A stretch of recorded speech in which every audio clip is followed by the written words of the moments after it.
Bonjour, bienvenue sur Mon Financier. Après 2 séances de rebond, les marchés ouvrent en légère baisse dans le sillage de la tendance américaine. Alors les investisseurs préfèrent empocher une partie de leurs bénéfices alors que le Fonds monétaire international a annoncé un accord provisoire sur le sauvetage de l'Ukraine. Alors un accord financier qui devrait porter sur un montant d'environ 15 milliards de dollars et qui pourrait s'inscrire dans un plan de sauvetage plus vaste et qui inclurait donc d'autres organismes internationaux. Le CAC, lui, perd 0,45% dans les premiers échanges. On est autour des 4365 points. Le DAX cède 0,2%, l'Eurostoxx moins 0,3% et Londres moins 0,4%. Du côté des valeurs maintenant, lanterne rouge, c'est Alstom qui dégringole de 2,8% à 19,68 €. À noter également Pernod Ricard qui recule de 1,7% autour des 82 €.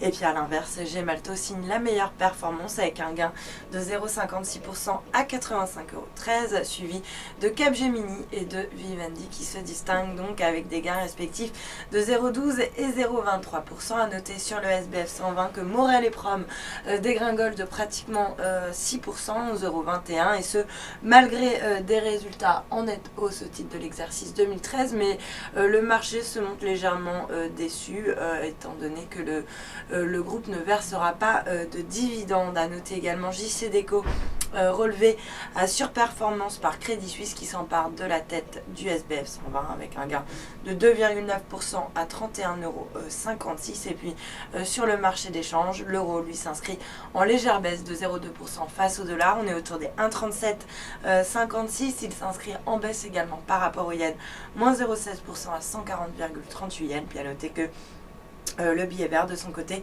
reste stable par rapport à la devise japonaise autour des 102,05 yens. Voilà pour l'ouverture, restez avec nous, très bonne journée.